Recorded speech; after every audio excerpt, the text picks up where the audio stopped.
A popular video to make on YouTube is one where you title it 5 things or things I hate about my insert make and model of car. Today I decided to make the same style video. It provides good insight for people who are considering the car or for those who just might be interested and are car enthusiasts and might be wondering why I hate certain things about my car. So for those of you who haven't been subscribed for a long time or at all and are new viewers to this channel, this is my 2020 992 911 Carrera S. I've had it since May. We're in November now, so right around 6 months that I've had it for, and it's been a great car, but I wanted to try and find some things that I hate about it. And they're not things I necessarily hate, it's just small things. They're not things I actually hate and I can't get over. They're usually little quirks, little things that you wouldn't know about unless you own the car. And it was actually very hard coming up with this list because the car, like I said, has been fantastic. So I had to really sit down and think about things that bother me. Things you're gonna hear in this video, you're gonna think it's stupid, it's such a small thing.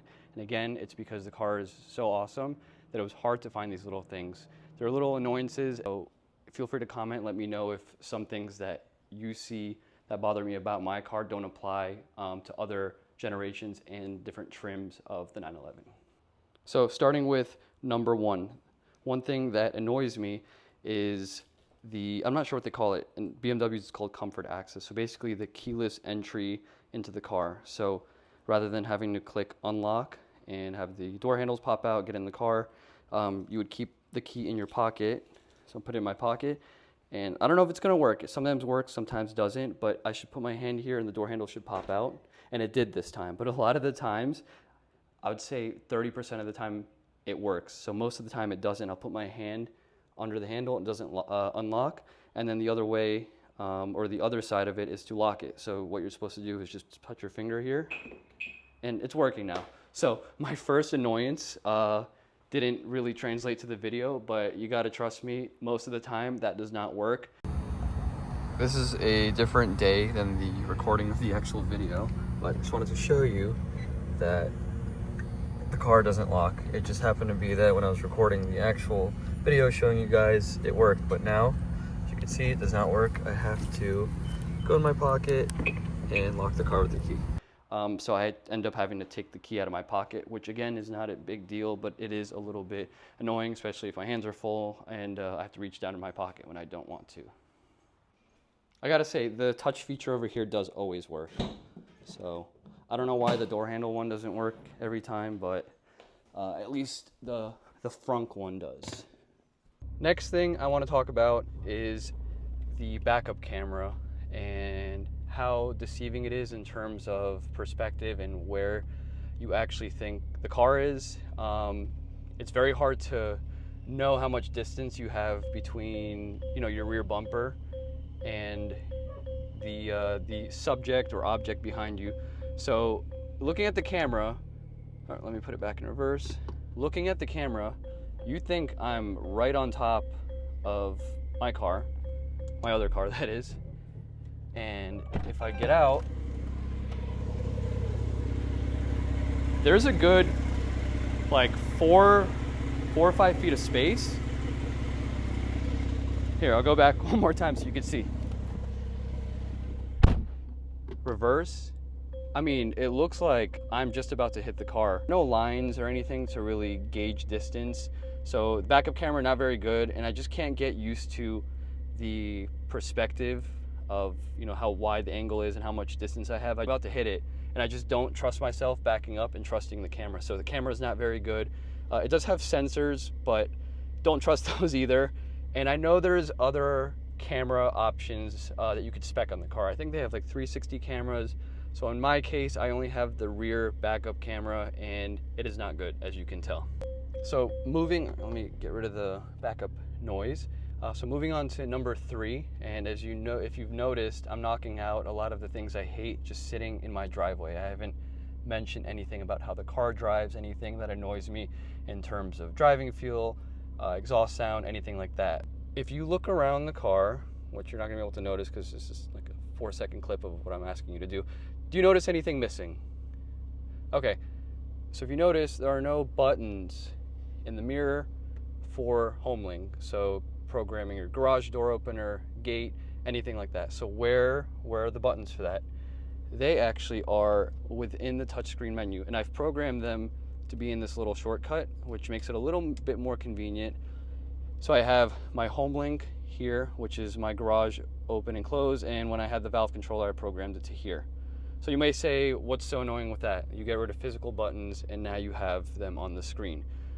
The annoying thing is that when I'm backing out of my driveway, the rear camera's on, right? I then have to exit the rear camera because the rear camera doesn't turn off until you go to drive and you hit a certain speed. So I have to manually, I'll show you. I have to manually click the X, then I have to click this, and then I have to press HomeLink to close the garage. So it's like a 3-step process when I'm backing out of my garage onto the street. So let's close the garage. And I backed the car into my driveway to show you how bad the backup camera was. So I'm not backing out of the driveway here, so I don't have to exit the camera. But normally, car's pulled in straight. I don't like the exhaust facing into the house, the noise, the smell. So I leave the car pulled in straight. So whenever I do back out, camera goes on. I back out, I have to manually press the X button, click here, and then close my garage. So now we're rolling. I'm gonna go drive to the little park by my house. But while we're driving, the next thing I wanna talk about. So because of emissions, we know that all these cars have the auto start stop feature. So when you pull up to a stoplight, stop sign, whatever, and you come to a complete stop, the car turns off.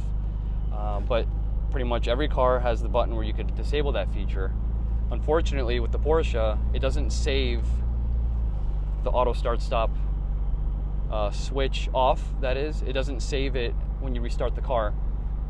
You can get it tuned so it could save it, but from the factory, it does not save it. So every time you get in the car, you do have to click that button on the screen so the car doesn't turn off at a stoplight. The other thing you can do is you could put it in sport using, if you don't have the sport chrono, you do it in the screen over there, but I had the little dial over here. So if you put it into sport plus, it won't turn off when you come to a stop. I've lost track on what number I am on my hate list, but what's something else that's missing, or not missing, but is small or you think could have been improved? It's these paddles. I don't like how small they are. Almost like they're not there. You can see them a little bit, but it just doesn't really go with the car, and it's something you can change. You can get the Carrera S magnetic shifters. They're very expensive though for shifters. I believe they're around $1,200, but it is an OEM piece. You could swap in from the factory. These are a little dinky, but that's the way they've always been on the Carreras, even the turbos. They're little shifters. Wish they were a little bit bigger, but not a big deal. They work just fine. It's just, again, something that I wish was different, and something I guess I hate. Something that wasn't on my list at all, and that, I've been driving here for the past 2 minutes and have been trying to really think, what don't I like about the inside of the car? I don't like that it doesn't say anything in the middle of the tachometer here. So I wish it said like Carrera S, something. I know it's not a high trim, it's just a Carrera. I believe the GTS gets a little GTS, but it'd be nice just if it said Carrera or Carrera S. It wouldn't be hard for a Porsche to incorporate that, and I wish that was there. Just, I guess it would make it feel a little more special. A small thing that I just came up with. It's not even something that I really noticed before. And the last thing, or the next thing on the inside of the car that I think might bother me the most is this little shifter. It's like this tiny, they call it like a shaver. It looks like a little shaver, it looks stupid.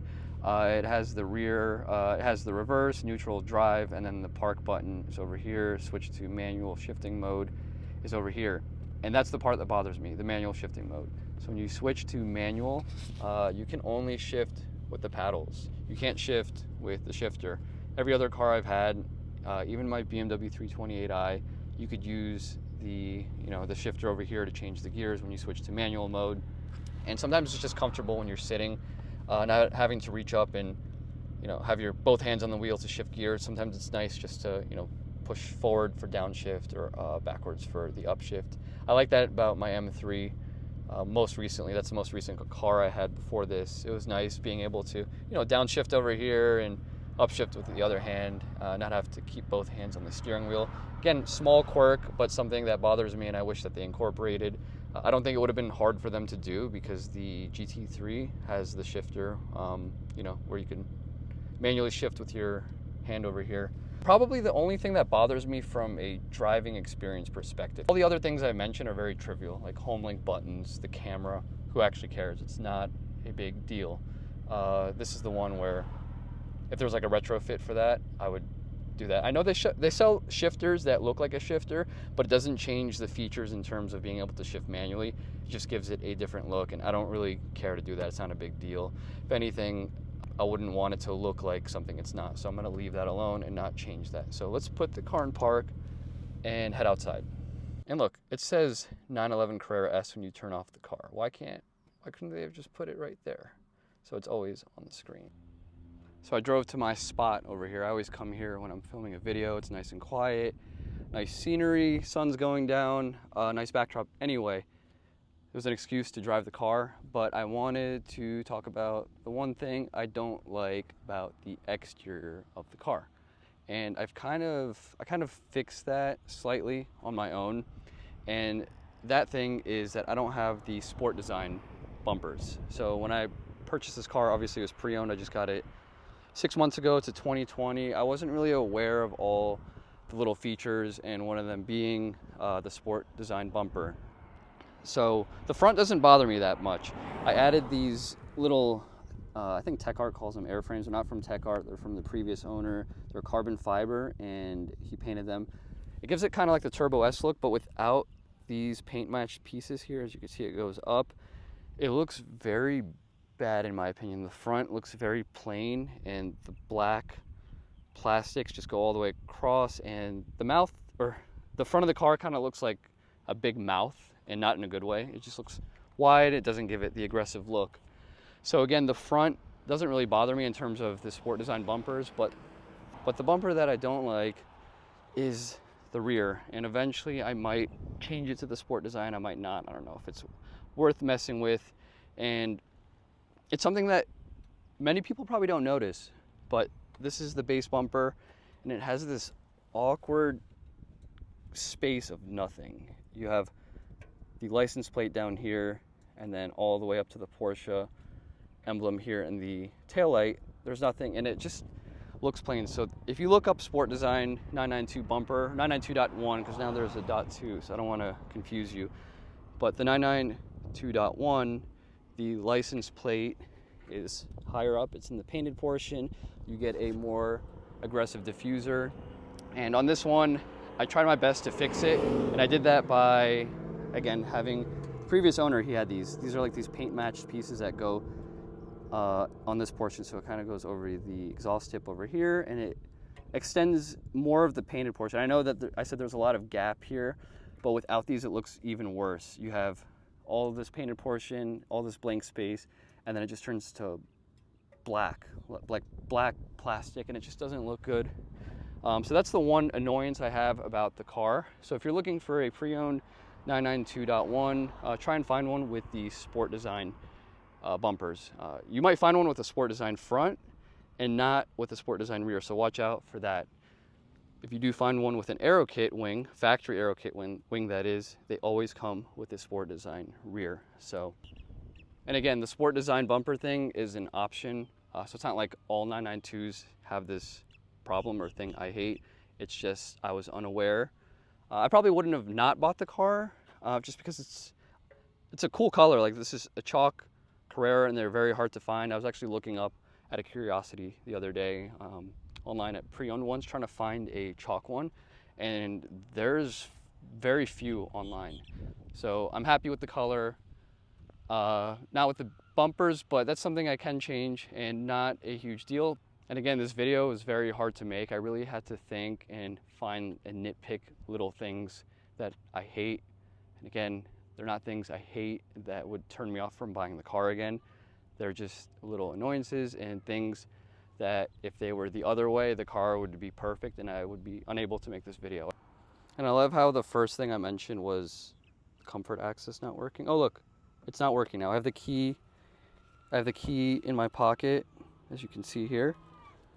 But look, it's not working now. Oh, it took me like 5 tries, but it finally did work. Got a G82 M4.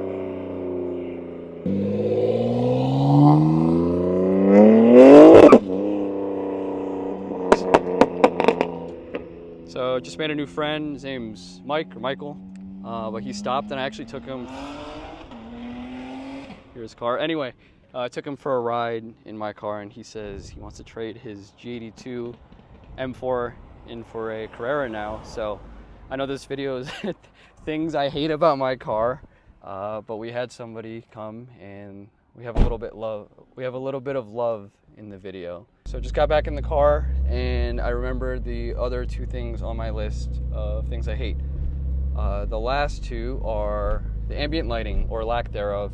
So in my G80 I had ambient lighting, had all the cool colors, and I know this is a sports car, not a luxury car, so it's not really necessary, but it's something I did like. I like lights, and I like the luxurious feel. So it's not a huge deal, but it's something I do miss about the G80, and I think there is a way to spec ambient lighting, but you don't get light strips that go across the dash or anything like that. I think they are just in some of the pockets, like over here on the side, and the door handles over here, but again, nothing crazy like Mercedes or BMW does, or maybe even some of the other Porsches like the Cayenne or Taycan maybe has some ambient lighting strips that go across, but not in this.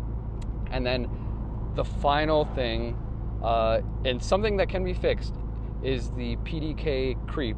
So those of you who have driven a GT3 with a PDK, or even an M car with the DCT, when you come to a stop, the car doesn't roll when you take your foot off the brake. So you take your foot off the brake and it kind of sits there as if it's in neutral, will roll back, and then it doesn't go until you tap the gas, and then the clutches engage and the car moves.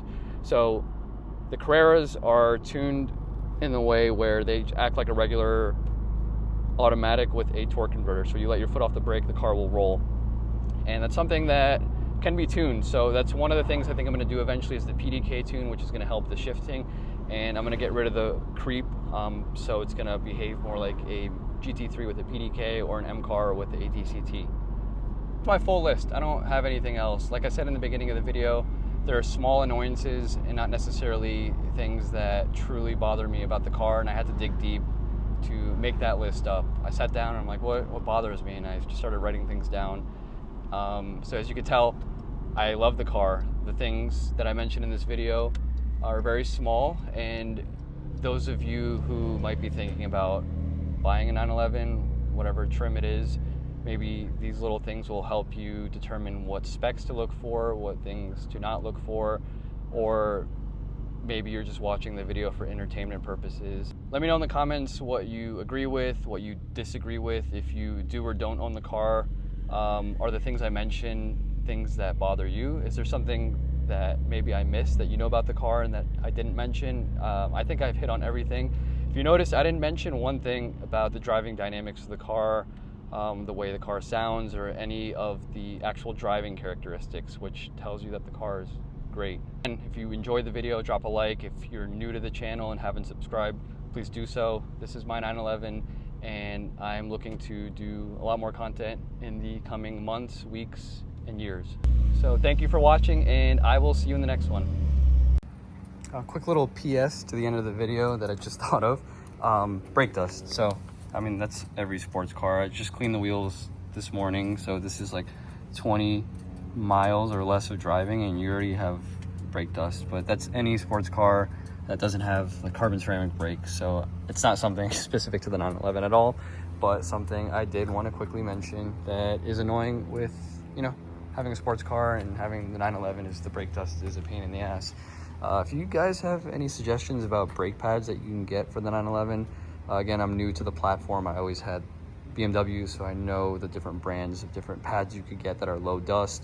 Are there any that work well with the 911 and that don't really compromise the braking ability? Let me know in the comments. And again, that's the end of the video. Thank you for watching.